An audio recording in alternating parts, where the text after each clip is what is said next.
တော်ဘုရားจิตနာအမြတ်ဆုံးဖြစ်သောတရားจิตနာ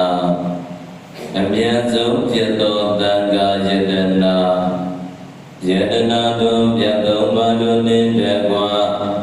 ဆရာတကေကျေးဇူးရှင်ဖြစ်တော်မူသောတက္ကပကပတိတာမုဂ္ဂဆရာတော်ဘုရားကြီးဤဉာဏ်တော်အာရှိမှန်၍ရှေကိုပူဇော်ဘုမြောမလျောကတောကြာရာကျေတိဟုသောယတနံတေယပနာမတကိစ္စကာရဝကောင်းမှုကုသိုလ်ကံစေတနာတတ္တပညာဝိရိယတရားတို့ကြောင့်မိမိတို့ဒီအလိုရှိအပ်တောင်းတအပ်သောမကုမနာမတိအမြဲနေရာဖြစ်သောနိဗ္ဗာန်တို့၎င်းတတ္တငါးရာကိလေသာအဘုဒ္ဓအလောင်းတတို့ဤ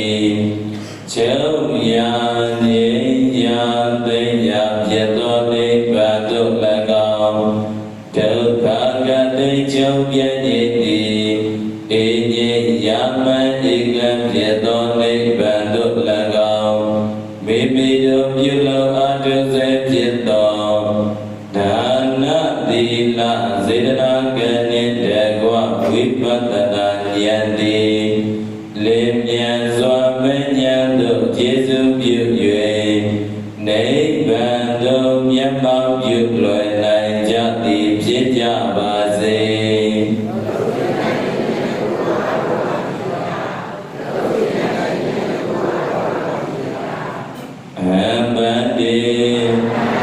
ဒီတရဏေနတကသဝေကသမနာကတံဥပဒရတိလံဓမ္မညာသမေ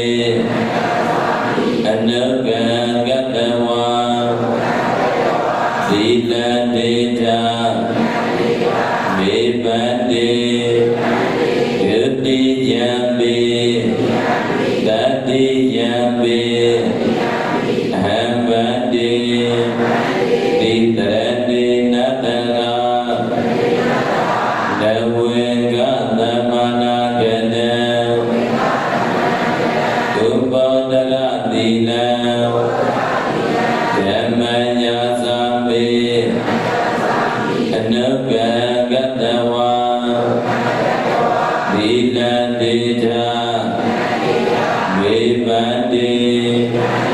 ယမံဝရမိတံဝရေထာနမောတတဗဂဝတောအရဟတောသမ္မာသမ္ဗုဒ္ဓတ္တ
ဗုဒ္ဓံတရဏံကိစ္ဆာမိ ဒုတိယံပိဓမ္မံတရဏံကိ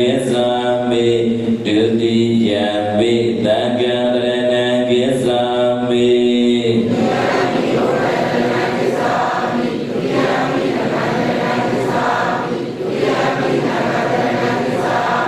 နတိယမိဗုဒ္ဓံတရဏံကိစ္ဆာမိတတိယမိဓမ္မံတရဏံကိစ္ဆာမိတတိယမိသံဃာတရဏံကိစ္ဆာမိ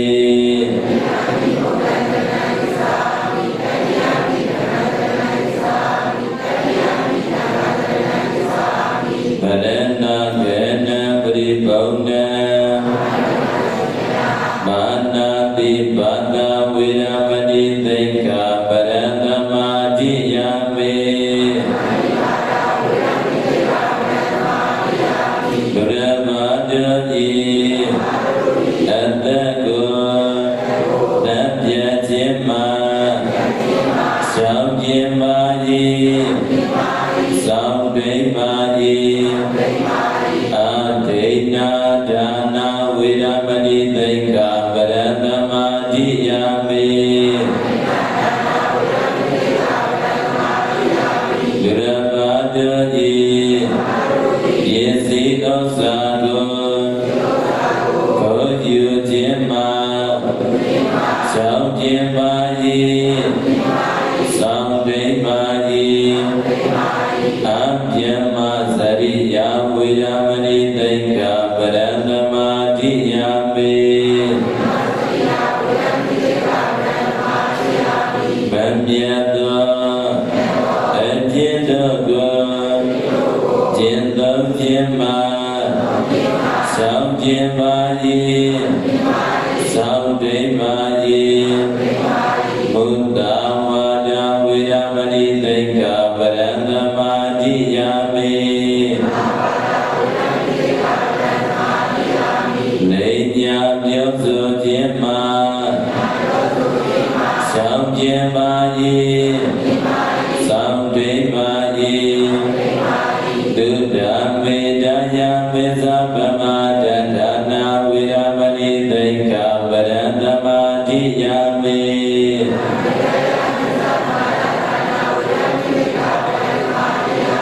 မုจิစေတသောဒေကြီးအယေသတိတို့ကိုတောက်ကုန်ခြင်းမှာရှောင်ခြင်းပါ၏သောင်းဒိမ့်ပါ၏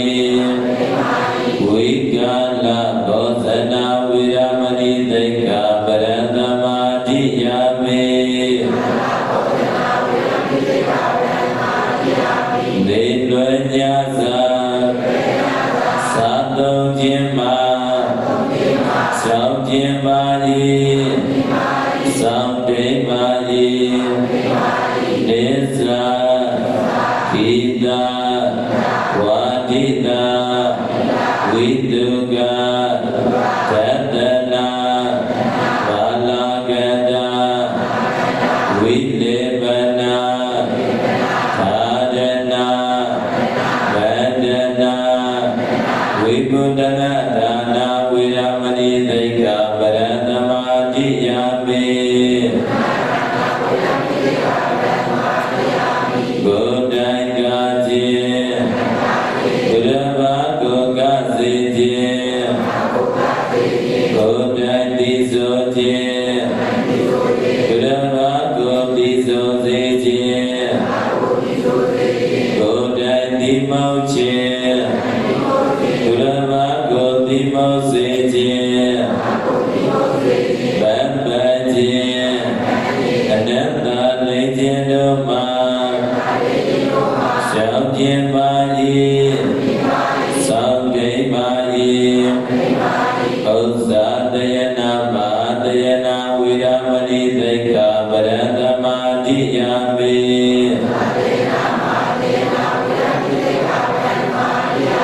မြင်သောနေရာ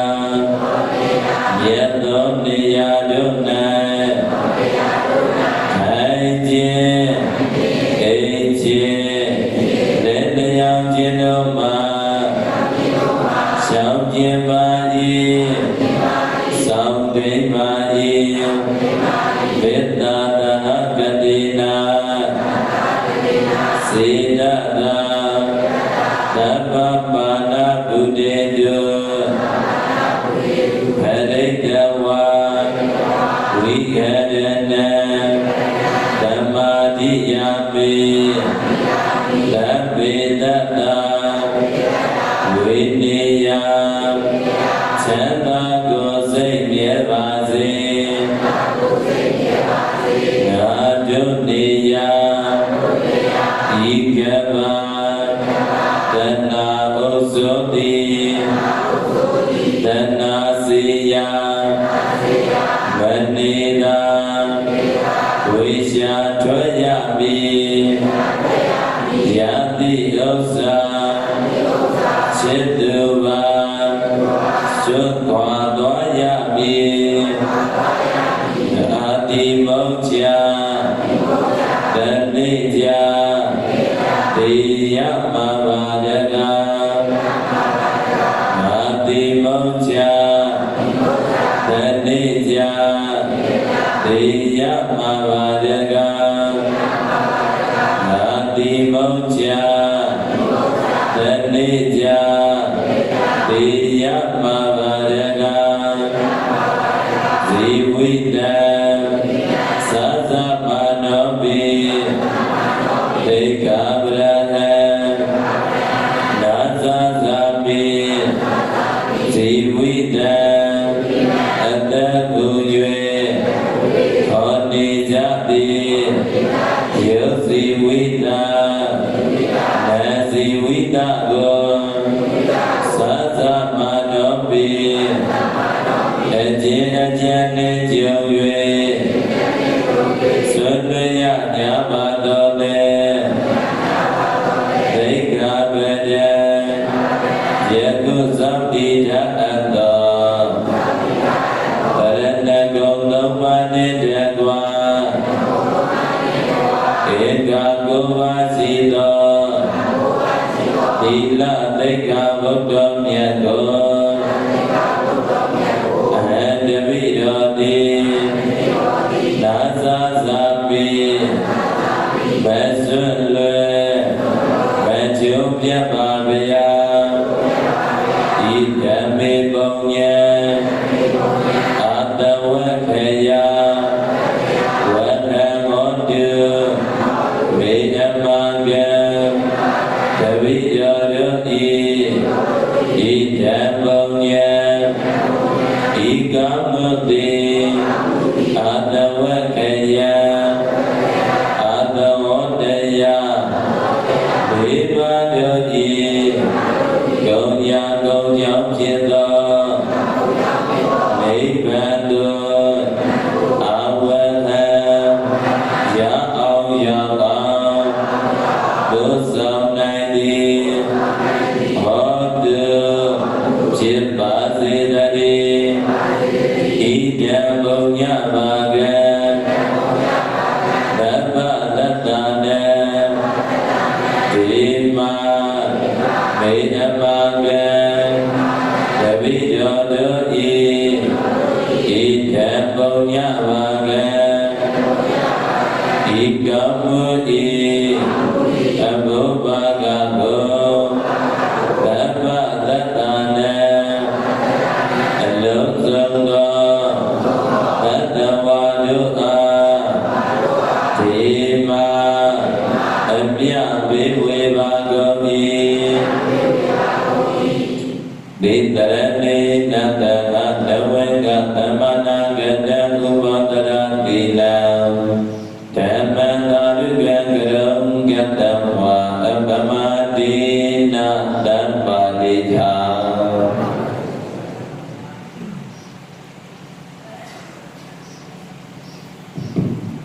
ဆရာရှင်တို့ရဗျာဓမ္မယောတလူနာကိုရာစက္ကကွန်ပြုပါဗျာ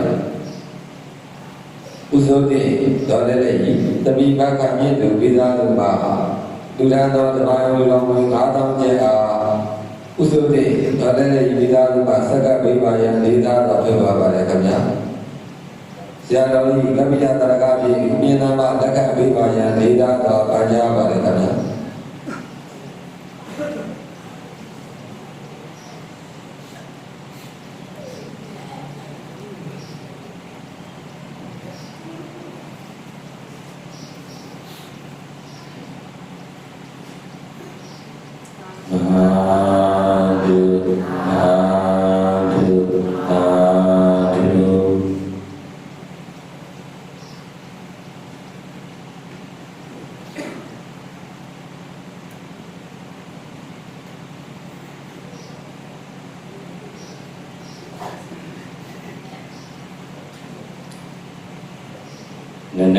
တိလပေတယသာတေမောဇာနာဇာကြည်ညိုကြမှာဖြစ်ပါတယ်ယနေ့ဗုဒ္ဓမြတ်စွာသာသနာတော်968မြန်မာဘောကကောဇာတက္ကရေ1386ခုနှစ်တကုလမိကျော်4ရက်မှာတင်ညာအသက်နေဘဂဝတ္တတိလာတိပေါင်းဒီမြို့နယ်ဓာတုကွာကြီးရွာအုပ်စုဓာတုကွာကြီးရွာအနောက်ဘုဂ္ဂဝိပဿနာတရားစင်နဲ့လုပ်ငန်းစဉ်ပြန်ပေါ်ကြီးအပွဲကွယ်အပတ်6ရာတိမြေတာနန္ဒဓမ္မရိတာကျောင်းတိုက်ကြီးအတွင်း၌မာတင်ကြံ5ရက်နေအတုတရားစကံပွဲကြီးဤ4ရက်မြောက်သောနနကာလကာသမယ၌ဥစဉ်နေနဲ့မြတ်ဗုဒ္ဓ၏အလိုတော်ကြားဆရာတကိကျေးဇူးရှင်တို့ဤဥပနိရိယအတိုင်းခုနယဆရာတော်ဘုရားကြီး၏ဩဝါဒကိုခံယူပါခြင်းဥပုဒ္ဒရေသောတိကြကုန်သောသင်္ပရိဒ္ဓပေါင်းတော်ကောင်းတို့နှင့်ယောဂီအပေါင်းတော်ကောင်းတို့အားနနသီလဝိတ္တယအနေနဲ့ကျေးဇူးဆက်ဟောကြားမိတရားတော်မြတ်၏အမိကအကောင်းဆုံးတရားတော်ဘာတရားတော်ပါလေအကောင်းဆုံးတရားတော်နနသီလဝိတ္တယသာတေဟောကြားနာကြားတော်မှာဖြစ်သည့်အတွက်မိမိတို့မြတ်တာတဲ့ဣရိယာပုနဲ့ထိုင်ပြီးတော့တရားတော်မြတ်ကိုလေးစားယုံကြည်စွာမတ္တနာယူကြရပရိဒ္ဓဘောဓရောကောင်းတို့ဒီနေ့ဆိုရင်မဟာသေချာ9ရက်ရှိတဲ့အထက်ကနေပြီးတော့4ရက်တာကာလသို့ရောက်ပြီးဘယ်နှရက်သို့ရောက်ပြီး4ရက်သို့ရောက်လာတဲ့အခါမှာဘုဇင်တို့မနကေမနကေတိုင်းသီလပိတရားအနေနဲ့သီလနဲ့ပတ်သက်တဲ့တရားတွေပေါ်ဘူးလားဒီတည်းနဲ့ဒုပရိသတ်တွေကိုလောကဓမ္မနရနာတွေကနေပြီးတော့ဒီစီကျင့်စီဤတတွေဖြင့်သိကြကြနာစွာဟောကြားပြီးတရားတော်မြတ်၏အမိကဘာတရားတော်ပါလေအကောင်းဆုံးတရားတော်ဘာတရားတော်ပါလေဒုပရိယတိသုံးလောကကျွတ်တာရှင်တော်မြတ်ဗျာကဒုပရိယတိလူချင်းနေတဲ့နိဗ္ဗာန်ချမ်းသာဆိုတာဘာချမ်းသာဆိုတာဒုပရိယတိဗုဒ္ဓဘာသာလွယ်ဝင်သူတော်စင်တွေအားလုံးနိဗ္ဗာန်ချမ်းသာကိုမလိုချင်ဘူးလားအဲ့ဒီလိုလိုချင်တဲ့နိဗ္ဗာန်ချမ်းသာဆိုတာလားတဲ့ရှင်လွင်ကင်းတဲ့ရေကန်တဲ့သူတွေအာလွင်ကင်းတဲ့ရေကန်ဒုပရိယတိနိဗ္ဗာန်ဆိုတာကရှင်လွင်ကင်းတဲ့ရေကန်တဲ့သူတွေဒုပရိယတိလောကမှာရေကန်နေမြင်ဖို့မှာပေါ့အဲ့လိုမြင်မှုတဲ့ရေကန်နေသည်ရှင်လွင်ကင်းနေတဲ့ရေကန်ဒီအလုံးအမတန်ကြည်လင်ပြီးတော့တန်ရှင်းပြီးတော့မနေဘူးလားအဲ့လိုကြည်လင်တန်ရှင်းနေတဲ့အခါကျတော့လောကလူသားတိုင်းအားလုံးအဲ့ဒီရေကန်ကြီးကိုပြင်လွှတ်လိုက်ရတာနဲ့တပြိုင်တည်းတဲ့အေးချမ်းမှုတွေမရဘူးလားတရားမှုတွေမရဘူးလားတရားလားရွှတ်လွန်ကင်းနေလို့လားရွှတ်လွန်ကင်းနေတဲ့အခါကျတော့တောင်းချင်ရင်လည်းတောင်းလို့ရတယ်ပရိသတ်ကြီးသုံးချင်ရင်လည်းသုံးလို့မရဘူးလား လူရတာဖြစ်ရတဲ့အတ္တိရေကံတည်တဲ့အလွန်အမတန်တန်ဖို့မဖြတ်နိုင်တဲ့ရေကံပဲတန်ဖို့ဖြတ်လို့ရပါမလားဓမ္မမဝဲနဲ့ရွှွညွန်နေရှိနေတဲ့ရေကံဆိုရင်ဘယ်လောက်ပဲရေကံကြီးကျင်းပြတ်နေပါစေပရိက္ခကြီးအသုံးတဲ့နိုင်မှာမလားအဲ့ဒါဆိုတော့ပရိက္ခကြီးဥစ္စတော်ထန်တော်ရွာနေပါရှိတဲ့ရေကံတွေကိုအသုံးပြုနေကြတယ်ဥစ္စတော်ကြောင့်ဝိနာကကံနေဆိုတော့အလုံးကအသုံးမပြုတဲ့ကံဖြစ်နေသောကြောင့်ပရိက္ခကြီးရွှွညွန်နေမများဘူးလားအဲ့လိုပြနေတဲ့အခါကျတော့လောကလူသားတိုင်းအတွက်အသုံးမတဲ့နိုင်ဘူးအသုံးတဲ့နိုင်ပါမလားအဲ့ဒီကြီးမျိုးကတော့တစ်ပေကြီးလောင်ပတ်ပေကြီးလောင်တစ်ကိုရမဆိုင်ကြတဲ့ဆိုင်ခင်ပြိုးကနေကြီးလောင်ယုံလောက်ပဲတခြားလားအသုံးတဲ့နိုင်တာလားအဲ့ဒါဆိုတော့သုံးလောကတွေ့တာရှင်တော်မြတ်ဗျာကလည်းနိဗ္ဗာန်ချမ်းသာဆိုတာတဲ့နိဗ္ဗာန်ဆိုတာကရွှွညွန်ကင်းတဲ့ရေကန်နဲ့တူတယ်။ဘာညွန်ကင်းတဲ့ရေကန်ပရိသတ်ကြီးရွှွညွန်ကင်းတဲ့ရေကန်ကလည်းအသုံးမဲ့တယ်လို့နိဗ္ဗာန်ချမ်းသာကိုရသွားမယ်ဆိုရင်လည်းဘုနာတိလာပါဦးမလားဘုနာတိမရှိတဲ့အခါကျတော့အေးချမ်းမှုလေးတွေရှိတယ်။အာမှုလေးတွေရှိတယ်။နိဗ္ဗာန်ဆိုတာကဒုပရိသတ်တွေအလုံးလိုချင်နေကြတယ်လိုချင်တဲ့နိဗ္ဗာန်ဒီခံစားရတဲ့အရာမဟုတ်ဘူးခံစားရတဲ့အရာမဟုတ်ရလားနိဗ္ဗာန်ဆိုတာကအင်းကြီးရာဝိမု တိတ္တတန်တိဒုက္ခတဲ့အမြတ်ဆုံးသောချမ်းသာကိုမပေးပါလားပေးပါလားအဲ့ဒီလိုရွှေညွန်ကင်းတဲ့နိဗ္ဗာန်ချမ်းသာကိုရဖို့ဆိုတာကတဲ့မိမိယမတန်တမာရှိတဲ့အကြီးအကြီးတွေကိုဥစွာစေရမယ်တဲ့ဘာတွေကိုဥစွာစေရမယ်အညီကြီးတွေဥစွာစေရမယ်ဥစ္စတော်ပြိတ္တတို့တန်တမာအညီကြီးတွေမရှိဘူးလား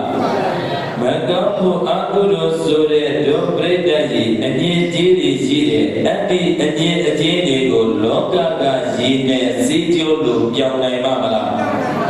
ပရိတ္တကြီးလောကကရည်နဲ့စီးကျိုးလို့ရှိရင်တော့ကိုယ်တဏ္ဍာမှာရှိတဲ့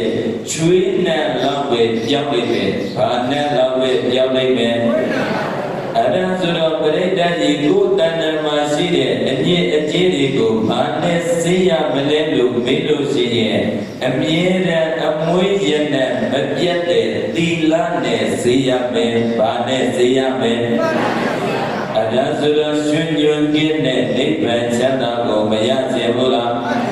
ရခြင်းနဲ့ဆိုရင်နံပါတ်1မကောင်းတဲ့အငြင်းကြီးဆိုတဲ့ကိုယ်တဏ္ဍာမှာရှိတဲ့အကုသိုလ်အငြင်းကြီးတွေကိုတရားနဲ့စေရမှာလားသီလနဲ့စေရမှာလား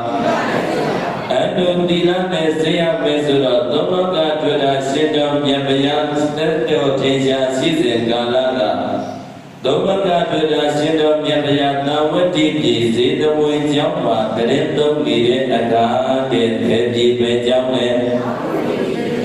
ဒုပရိတ္တေသုံးလောကတွေ့တာရှင်တော်မြတ်ဗျာသာဝတိပြည်ဇေတဝေကျောင်းမှာတရင်သုံးနေတဲ့အခါညတညရဲ့နတ်ကောင်ရမှာညတညရဲ့ပါလေလေပရိသတ်ကြီးညတညရဲ့နတ်ကောင်ရမှာနတ်ပြည်ကနေပြီးတော့နတ်သားတယောက်ကသုံးလောကထွက်တာရှင်တော်မြတ်ဗျာထံကိုရှင်းပြပြီးတော့တဲ့သူသိခြင်းနဲ့အချက်၄ချက်ကိုမေးတယ်အချက်ဘယ်နှချက်အကောင်းဆုံးဖြစ်တဲ့လောကလူသားတွေအသက်နဲ့ခန္ဓာတည်ရှိနေတဲ့၍စောင့်သိမ်းရမယ်လိုက်နာရမယ်ကျင့်သုံးရမယ်အချက်၄ချက်ကိုမေးတယ်အချက်ဘယ်နှချက်ပရိတ္တရေအတိအချက်၄ချက်ကဘာလဲလို့မေးရင်ကေတုယဝါစရတာတို့သုံးလောကတွေ့တာရှင်တော်မြတ်ဗျာဘုရားတပည့်တော်တို့အသက်နဲ့ခန္ဓာတည်ရှိနေတဲ့၍အကောင်းဆုံးတရားဆိုတာဘယ်တရားလဲဘုရားမမေးဘူးလားအဲ့လိုမေးလိုက်တဲ့အခါမှာသုံးလောကတွေ့တာရှင်တော်မြတ်ဗျာကဘာပြန်ပြီးတော့ဖြေတယ်လို့မေးရင် သုံးလောကတွေ့တာရှင်တော်မြတ်ဘုရားကဒီလံရဝါစရတာလူဒီလိုရည်နဲ့မင်းရဲ့ရှောင်းတာဥနတ္တမင်းတို့အတ္တနဲ့ခန္ဓာသိရှိနေတဲ့၍စัจ ्यु နာထိုင်ခါခိုက်တော်ကျွေအတ္တကြီးယူရွဲ့ဥမင်းတိနိုင်အောင်အကောင်းဆုံးတရားကသီလတရားပဲပရိသတ်ရေပါတရားပဲဒုပရိသတ်သီလကိုမဆောင်ရပါလားဆောင်ရပါလားအဲ့လိုဆောင်ရမယ်ဆိုတော့သုံးလောကတွေ့တာရှင်တော်မြတ်ဘုရားကဘာလို့သီလတရားဒီအကောင်းဆုံးတရားလို့ပြောတာလဲလို့မေးကြည့်လောကလူသားတွေအ ਨੇ ဆုံးအောက်တည်ဟိနသီလယုံနေတဲ့သီလကိုစောင့်မယ်ဆိုရင်တော့တဲ့ပြိတ္တရေဘာနေတဲ့သီလယုံနေတဲ့သီလတာမန်သီလတတ်လောက်ပဲစောင့်မယ်ဆိုရင်တော့မှာတဲ့ပြိတ္တရေမင်းရပါချမ်းသာကိုရနိုင်တယ်ဘာရဲ့ချမ်းသာပရိသတ်ဒီလူဘဝမှာအတ္တလွယ်ဆုံးဒီတရားလာမင်းဖြစ်ရတာပဲလားအ ਨੇ ဆုံးအယုံဉာဏ်ဆုံးသီလစောင့်ပြီးတော့နောက်ဘာမှမလုပ်နဲ့တဲ့အဲ့ဒီသီလနဲ့ပဲပြည့်စုံအောင်နေအဲ့လိုပြည့်စုံအောင်နေနိုင်တဲ့ပုဂ္ဂိုလ်ကအဲ့ဒီအယုံဆုံးသီလရဲ့မှာချမ်းသာပြီးတဲ့မင်းချမ်းသာကိုပေးနိုင်တယ်ဘာချမ်းသာကိုပေးနိုင်တယ်မင်းအဖြစ်ကိုရနိုင်တယ်လို့ပြောတာဘာအဖြစ်ရနိုင်တယ်အယုံဆုံးသီလပရိဒတ်ရဲ့ဒီနေ့ကိုးပါးသီလခံယူရဲ့အဲ့ဒီကိုးပါးသီလလေးကိုပဲတဲ့ခိုင်မြဲအောင်ထိန်းထားနိုင်ခိုင်မြဲအောင်ထိန်းထားနိုင်မယ်ဆိုရင်ဖြစ်နေရဘဝမှာတဲ့လူတို့ရဲ့မှာအမြင့်ဆုံးဖြစ်တဲ့မင်းဖြစ်နိုင်တဲ့မင်းချမ်းသာကိုရနိုင်မယ်တဲ့ပရိဒတ်ရဲ့မရနိုင်ဘူးလားနောက်တစ်ချက်ပြိတ္တရေသုံးလောကတွေ့တာရှင်တော်မြတ်ဘုရားကနံပါတ်1အချက်မေစီမသီလဘာသီလလဲမေစီမသီလဆိုတာကသီလစောင့်ပြီးတဲ့အခိုက်အတန့်မှာသီလနဲ့ပဲမကြည်နပ်ဘူးတဲ့ဘုရားရှိခိုးမေတ္တာကိုပရိစိတ်တမထအလုပ်တွေဆက်ပြီးတော့လုပ်ရင်တဲ့ဘာလုပ်တွေဆက်လုပ်ရင်ဓမ္မတာအလုပ်တွေဇက်လို့ရဲ့ဘုရားရှင်တော်မေတ္တာကိုပရိစိတ်နိုင်မယ်ဆိုရင်တဲ့အတ္တိပုဂ္ဂိုလ်ကလက်ချမ်းသာမြမချမ်းသာကိုရနိုင်တယ်။ဘာချမ်းသာရနိုင်တယ်။လက်ချမ်းသာမြမချမ်းသာကိုရနိုင်တယ်မရနိုင်ဘူးလား။သီလစောင့်ပြီးရဲ့သီလနဲ့ပဲပယတ္တနဲ့နောက်ထပ်ဆက်ပြီးတော့သမထဘာဝနာပွားနိုင်မယ်ဆိုရင်တော့မှာတဲ့ဆက်လက်ပြီးတော့လက်ချမ်းသာပြမချမ်းသာရနိုင်တယ်လို့ဘုရားဟောခဲ့လို့လားနောက်ပြီးတော့ဒုပရိတ္တဤသုံးလောကတွေ့တာရှင်တော်မြတ်ဘုရားကသီလထဲမှာပဏိတာသီလအမြတ်ဆုံးသီလဘာသီလလဲအမြတ်ဆုံးသီလပဏိတာသီလကိုစောင့်ထိန်နိုင်မယ်ဆိုရင်တော့တဲ့အတ္တိပုဂ္ဂိုလ်ကဒီဘဝကနေသိသွားတဲ့အခါမှာနိဗ္ဗာန်ချမ်းသာတိတိုင်အောင်ရနိုင်တဲ့အတ္တကဘာကိုပြောတယ်လို့မေးရင်နိဗ္ဗာန်ချမ်းသာတိုင်အောင်ရနိုင်တဲ့သီလစောင့်ပြီးတာနဲ့တပြိုင်တည်းသမထလည်းပွားတယ်နောက်တစ်ချက်ဝိပဿနာလည်းရှုတယ်ဘာလည်းရှုတယ်သီလစောင့်ပြီးရုပ်တဲ့သူတည်တဲ့မရက်တန်တော်မူတဲ့ဆက်လက်ပြီးတော့တဲ့ဝိပဿနာအလုပ်ကိုလုပ်တယ်ဘာအလုပ်ကိုလုပ်တယ်ဝိပဿနာအလုပ်ခန္ဓာဉာဏ်ရောက်အလုပ်တွေကိုလုပ်ရဲ့သုံးလောကတွေ့တာရှင်တော်မြတ်ဘုရားကရွှေညွယ်ခင်းတယ်ပါတယ်လေနိဗ္ဗာန်ချမ်းသာဘာချမ်းသာလဲပရိသတ်ရေမရနိုင်တာလားရနိုင်တာလားအဲ့ဒါဆိုတော့ပရိသတ်ရေနံပါတ်1အချက်လောကမှာကိုတိနိုင်အောင်ကောင်းတဲ့တရားဒီတရားလားသီလတရားလားအဲ့ဒါဆိုရင်လောကလူသားတွေကိုရမှာပစိုးတွေလုံးကြီးတွေကိုခါပွေပစိုးကဲ့သို့တိတိကျကျမြဲမြံအောင်ဝတ်တယ်လို့သီလကိုလုံခြုံဖို့အရေးမကြီးဘူးလားအဲ့လိုအရေးကြီးတယ်ဆိုတော့နံပါတ်1ဘုဒ္ဓတိုင်အောင်အကောင်းဆုံးတရားသည်သီလတရားလို့ပြောတဲ့တဲ့ဒီမတော်ဘူးလား နံပါတ်1အကျဉ်းနတ်သားကဆက်ပြီးတော့ပေးတယ်ဂိတုသာဓုပဋိဋ္ဌိတာနံပါတ်2ကဘာလဲဂိတုသာဓုပဋိဋ္ဌိတာအဲ့ဒါကဘာကိုပြောတယ်လို့မေးရင်ကိုယ့်ရဲ့မှာအသက်နဲ့ခန္ဓာဒီတရွေ့ကာလပတ်လုံးနဲ့နှလုံးသားထဲမှာအမြဲမပြတ်ဆွဲပြင်းစွာထားမယ်ဆိုရင်အကောင်းဆုံးတရားကဘယ်တရားလဲတဲ့စပ်ပြီးတော့မမေးဘူးလားအဲ့လိုပေးလိုက်တဲ့အကသုံးလုံးကတွေ့တာရှိတော်မြတ်ဘုရားကဘာပြန်ပြည်တယ်လို့မေးရင်တတ္ထာသာဓုပဋိဋ္ဌိတာဘာလဲတတ္ထာသာဓုပဋိဋ္ဌိတာကိုယ်ရမနှလုံးသားထဲမှာအမြဲမပြတ်ဆွဲပြည့်စွာထားမယ်ဆိုရင်တတ္ထာတရားကြီးအကောင်းဆုံးပဋိဋ္ဌာန်ကြီးဘာတရားအကောင်းဆုံးမိမိယမတဏ္ဍမှာမြင်းမြန်စွာတရားတရားရှိဖို့လိုတယ်တဲ့စေတနာသုံးပါးကံကံယမအကျိုးကိုယုံကြည်တဲ့တရားတရားရှိဖို့မလိုဘူးလားအဲ့ဒါဆိုတော့ကိုယ်ယမနှလုံးသားထဲမှာအမြင့်မဲ့ပြည့်ဆွဲမဲ့ထားရမှာဒီတရားတရားရှိဖို့မလိုဘူးလားအဲ့ဒီတရားတရားရှိရင်ဘုရားတရားတန်ကစေတနာသုံးပါးကိုလည်းပြစ်မှားပါမလားပရိသတ်ကြီးဘုရားကိုလည်းမပြစ်မှားဘူးဘုရားဟောတဲ့တရားကိုလည်းမဝေဖန်ဘူးဘုရားရှင်ရမတပိသတန်တော်အရှင်သူမြတ်ဒီကိုလည်းပြစ်မှားပါမလားပရိသတ်ကြီးအလိုဘုရားကိုမကြည်ညိုတာတရားကိုဝေဖန်တာတန်ခါကိုပြစ်မှားနေခြင်းဒီပရိသတ်ကြီးအတ္တတရားမရှိလို့ဘာမရှိလို့တရားမရှိလို့ကံကံရမအကျိုးကိုမယုံလို့ဘာရဲ့အကျိုးကိုမယုံလို့ကောင်းတာလုပ်ရင်ကောင်းကျိုးပေးမယ်မကောင်းတာလုပ်ရင်မကောင်းကျိုးပေးမယ်ဆိုတာယုံကြည်ခြင်းတ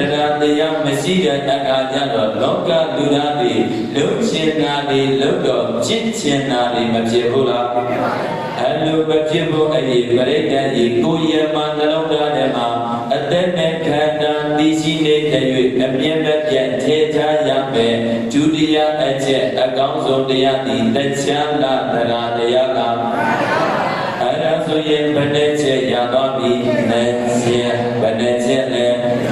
ကိုယ်ဒီတိုင်အောင်ကောင်းတဲ့တရားကလက်ချမ်းသာသီလတရားကအတက်နဲ့ခန္ဓာကြီးသိရှိနေတဲ့၍ကိုယ်ရမနှလုံးသားထဲမှာဆွဲနေစွာထေထားရမှာဘာတရားတတ္ထာတရားဘာတရားလဲ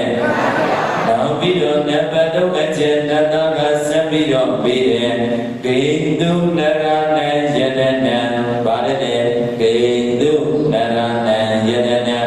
လောကမှာလူသားအလုံးအတွက်အဖို့မပြတ်နိုင်တဲ့ယတနာဒီဘယ်ယတနာလဲဘယ်ရာဆက်ပြီးတော့မမေးဘူးလားအဲ့လိုမေးလိုက်တဲ့အခါကျတော့သုံးလောကတွေ့တာရှင်းတော်မြတ်ဘုရားကပညာနရဏယတနာနဲ့လောကလူသားတွေအမြဲမပြတ်တန်ဖိုးပြတ်လို့မရနိုင်တာဒီပညာယတနာပဲတဲ့ဘာယတနာလဲပရိသတ်ကြီးလောကီပညာလောကုတ္တရာပညာတတ်ဖို့မလိုဘူးလားလောကီပညာဆိုတာကပရိသတ်ကြီးစီးပွားရေးရှာဖွေနိုင်စွမ်းရှိတဲ့ပညာတွေရှိရမယ်လောကုတ္တရာပညာဆိုတာကပရိသတ်ကြီးဝိပဿနာပညာတွေရှိရမယ်ဗာပညာတွေရှိရမယ်လောကမှာလည်းပရိသတ်ကြီးပညာမတတ်ရင်ကိုယ်ရမဘဝတည်ကိုယ်လုံးတဲ့မြအလုံးတွေဒီမှားတယ်မှန်တယ်ဆိုတာစဉ်းစားတွေးခေါ်တတ်တဲ့ဉာဏ်ပညာမရှိဘူးဆိုရင်အစဉ်ပြေပါမလားအဲ့လိုပဲလောကုတ္တရာအနေနဲ့လည်းခန္ဓာဉာဏ်ရောက်အလုံးတွေလုံးတဲ့အခါမှာဝိပဿနာဉာဏ်ပညာဆိုပြီးတော့ခန္ဓာဉာဏ်ရောက်အလုံးတွေကိုလုံးတတ်ဖို့လည်းမလိုဘူးလားအဲ့ဒါမှသာဒီကိုယ့်ရဲ့မှာခန္ဓာတန္တရာကြီးကမလွတ်မှလားလွတ်မှလားအဲ့လိုလွတ်မှဖြစ်တဲ့အတွက်သုံးလောကတွေ့တာရှင်တော်မြတ်ဘုရားကပညာတရဏယရဏကိုယ့်ရဲ့မှာဘဝမှာအသက်ရှင်တဲ့မြတ်ကာလပတ်လုံးအမြတ်ဆုံးယရဏဒီလောကလူသားတွေအတွက်ပညာယရဏဘာယရဏလဲမရှိတာလားရှိတာလားနောက်ပြီးတော့နံပါတ်4အချက်ဒုပရိသတ်ဤနတ္တကဇပ်ပြီးတော့ပြီးတယ်ဘလို့မေးတယ်ဆိုရင်ကိတုသောတိဟိတုဟရလောကမှာဘလောက်ပဲအစွမ်းတပါတယ်ဆိုတဲ့ဘုသူ လူခိုးတာတွေမလူရနိုင်တဲ့ဥစ္စာဆိုတာကဘယ်ဥစ္စာလဲဗျာစပြီးတော့မမေးဘူးလားလောကမှာဥစ္စာတွေကဥစ္စာတွေထဲမှာအကောင်းဆုံးဥစ္စာကဘယ်ဥစ္စာလဲဗျာနတ္တသိစေတော့မမေးဘူးလားအဲ့လိုမေးလိုက်တဲ့အခါဒုပရိသတ်ရင်သုံးလောကကျွတ်တာရှင်တော်မြတ်ဗျာကပုံဉ္စောတေကြီးကျူရယ်ဗါတဲ့ပုံဉ္စောတေကြီးကျူရယ်မိမိတို့ပြုလုပ်လိုက်တဲ့ဒါနသီလသမထမရှိဘူးလားအဲ့ဒီဒါနသီလသမထတွေကြီးတဲ့ဘယ်တော့ပဲအစွမ်းတက်တဲ့ဘုသူတွေပဲပြောပြောခိုးသားတွေပဲပြောပြောအဲ့ဒီမိမိတို့ပြုလုပ်ထားတဲ့ကုသိုလ်ကောင်းမှုတွေတော့ခိုးယူနိုင်စွမ်းမရှိဘူးတဲ့ပရိသတ်ကြီးခိုးယူနိုင်စွမ်းရှိပါမလား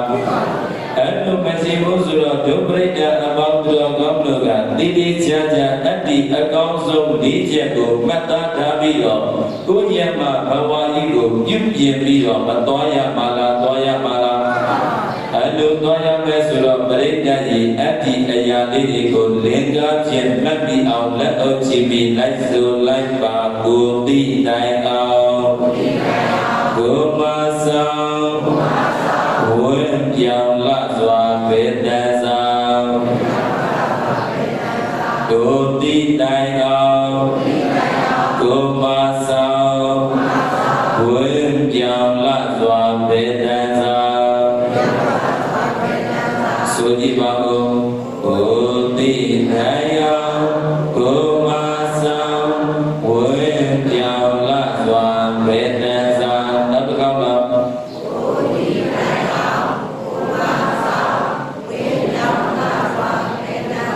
လိုက်စုလိုက်ပါကိုသိနိုင်အောင်ကိုမဆောင်ဝိပြောင်းလာစွာသီလသာကိုသိနိုင်အောင်ကိုမဆောင်ဝိပြောင်းလာစွာသီလသာဆိုကြည့်ပါဦး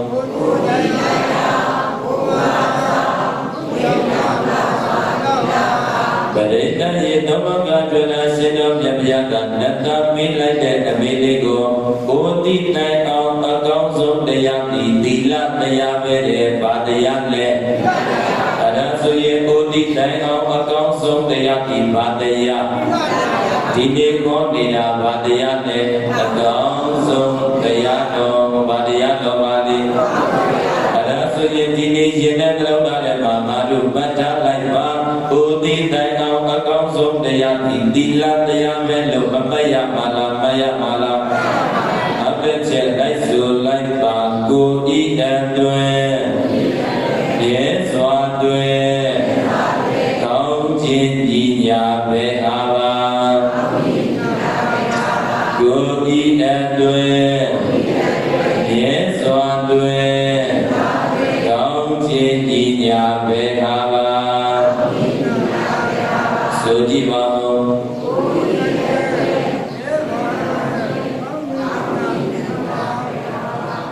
ပြန်ဆိုပါကိုဤအတွင်ရဲစွာတွင်ကောင်းခြင်းကြီးညာပဲအားပါပြန်ဆိုကြည့်ပါ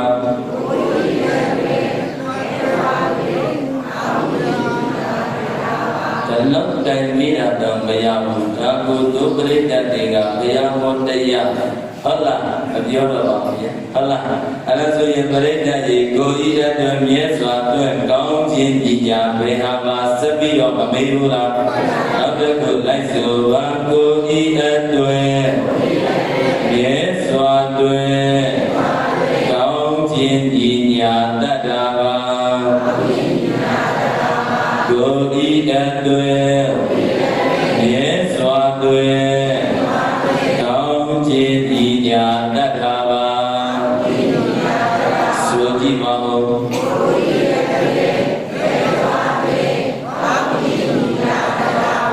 ဒုပရိယတိသုံးလောကကျွမ်းရှင်တော်မြတ်ဗျာကိုနတ္တကကိုဤအတွင်မှာမြ မြဲစွာလွတ်တော်မယ်ဆိုရင်အတက်နဲ့ကန္တာတည်ရှိနေတဲ့၍ကောင်းခြင်းဤညာမရပါလဲမရလို့မေးလိုက်တဲ့အနာ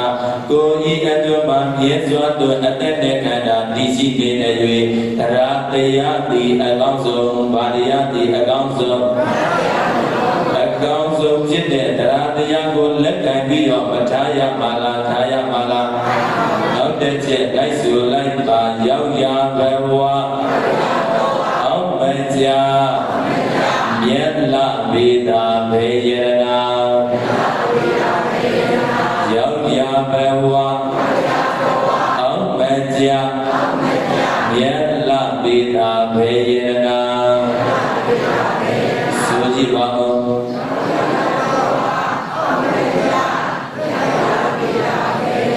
နောက်တစ်ခုလိုက်ဆိုပါရောက်ရဘဝအောင်မကြမြတ်လာပေတာပညာပါရောက်ရဘဝအောင်မကြမြတ်လာပေတာပညာပါဆိုကြည့်ပါဦး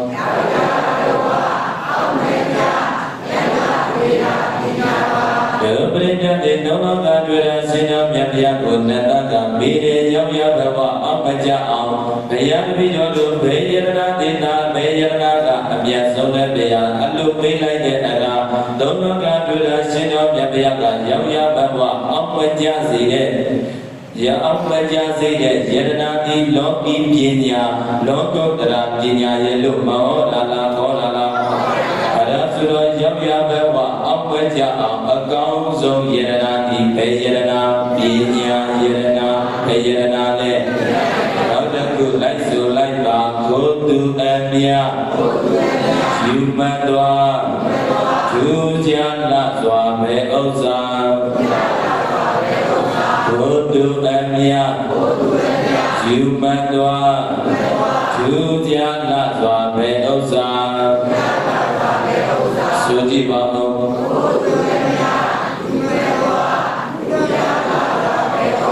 ောက်တစ်ခုလိုက်ဆိုပါကိုသူအမြယူမတ်တော်သူကြလာစွာကုသိုလ်ပါကိုသူအမြယူမတ်တော်သူကြလာစွာကုသိုလ်ပါဆိုကြည့်ပါဦး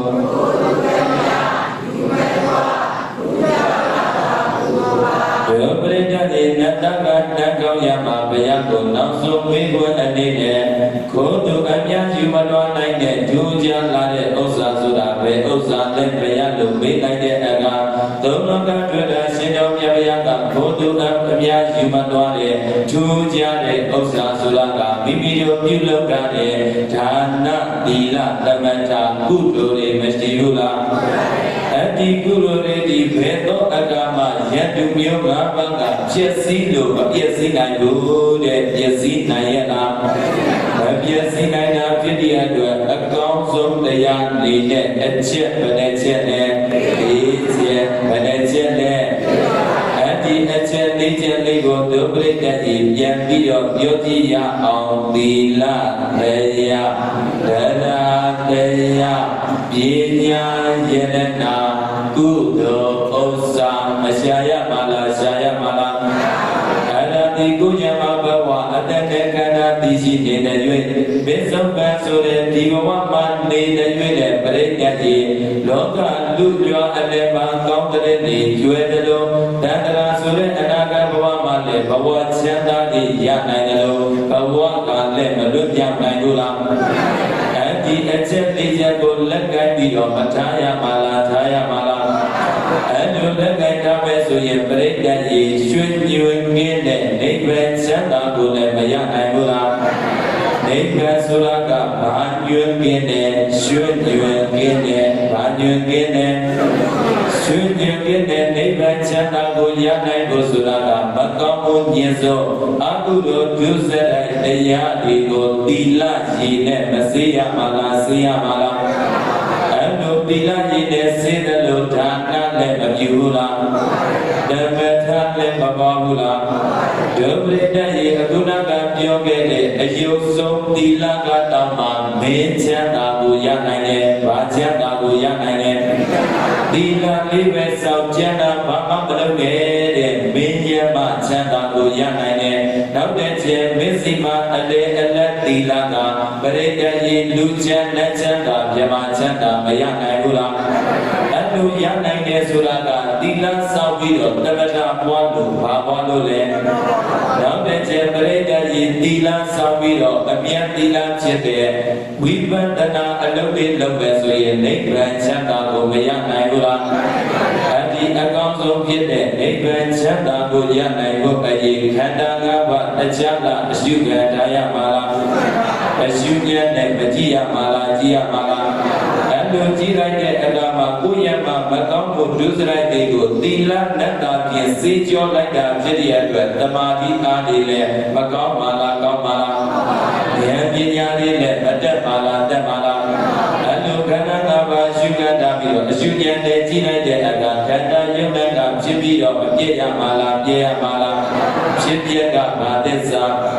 ဒီရဲ့ဉာဏ်ကဒေတာက